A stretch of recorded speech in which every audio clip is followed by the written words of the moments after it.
Oh, what is up guys, it is esports content entertainment coming at you guys with another video here today. And in today's video we are going to be talking about Spica and FlyQuest. So Spica joined the LCS on TSM during the LCS 2019 summer split. Now, even though TSM did not qualify for the 2019 League of Legends World Championship, Spica would remain TSM starting jungler ever since the 2019 LCS summer split. There was the LCS 2020 Spring Split where TSM chose to make Dardoch their starting jungler over Spica, but later on during the LCS 2020 Summer Split, they chose to just start Spica once again as their starting jungler, and then ever since then, he has been their starting jungler. I want to make sure I put that into context there, because people think he has just been starting for TSM ever since that 2019 Summer Split for the LCS. No, there was the LCS 2020 Spring Split where TSM chose to make Dardoch their starting jungler, and looking back at that moment in time, that was a crazy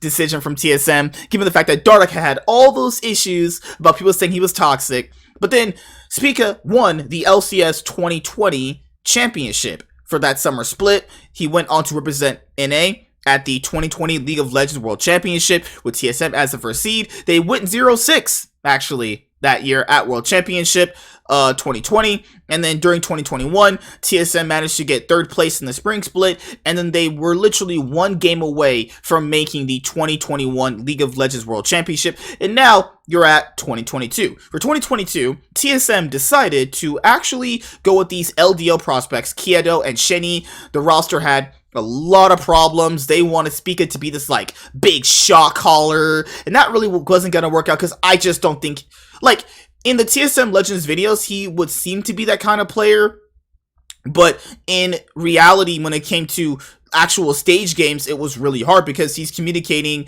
with like Shenny and Josedeodo, and you know, Shenny and Tactical were having bad synergy problems, and then that got revealed, and then that kind of broke the team's morale. Then you have Josedeodo, who was really never that good to begin with. I think the problem with Josedeodo and Shenny is that Josedeodo was too early in his career to actually be playing on a professional team at this magnitude. And I know the LCS is bad, but just from his gameplay, he looked like he was just not ready yet. Shenny actually played on FPX for a little bit there, and actually won some games on FPX with Doinby, and Doinby liked playing with him. But, you know, in North America, LCS, you know, people always claim they want, you know, these really good supports, but teams never really ever listen to them. So then the roster had all these problems. Huni was actually just a fucking hack himself, stealing checks for years. Then during the LCS 2022 summer split, other roster changes happened consistently. TSM just had a shitty year. And remember guys, this was the first year TSM doesn't make playoffs as an organization. They had made playoffs even before I was watching LCS, every single split. This past year, during the LCS 2022 spring split, was the very first split they never made playoffs. That was already writing on the wall for how badly TSM was going to perform.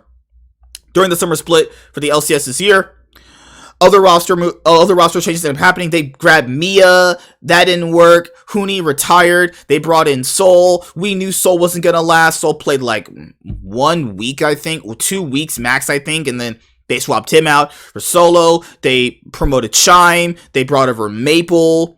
I think Maple was a good, stable mid laner for them. I liked Maple. Actually, I think he played pretty well.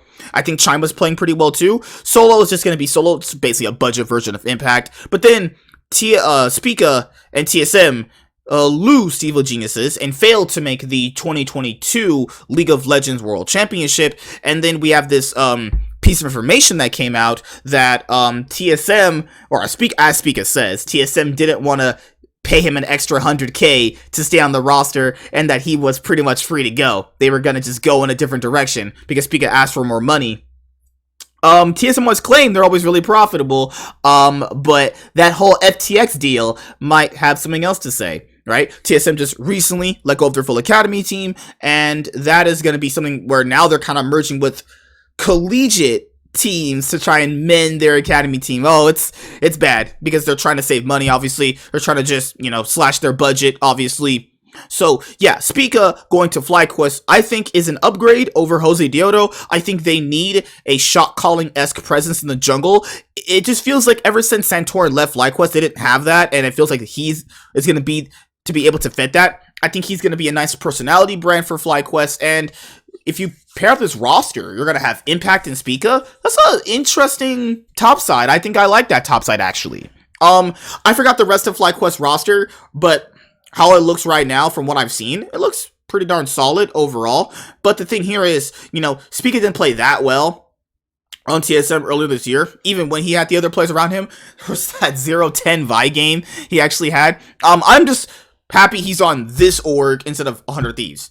I know he probably wanted to play on 100 Thieves, but come on, let's be honest here, guys. Closer is a much better player than Spica. It's not even close, really, between them. Him being on FlyQuest is awesome. Hope he does very well. Hope this will be a better environment on FlyQuest than it was on TSM. A lot more relaxed environment than the whole fucking organization on Fire. But yeah, that's what I think about Spica joining FlyQuest. Make sure you guys hit the subscribe button and hit the like button if you are checking the channel for the first time, and comment down below. I did do what you guys wanted. I put down my intro shorter. Sorry, I was utilizing the other intro for a bit, but if you guys want the intro shorter, that is fine. I just recently implemented that. You'll have seen that in the past, I think, 3 videos that I did that for. So yeah, no longer the big long intro. You guys don't like that? Perfectly fine. I fixed it. No worries. I'm here to please you guys. All right, several videos coming. A few more based around LCS, and then I gotta start doing some of my like LPL, LCK videos. It's not that I'm not gonna know about the players. This information comes out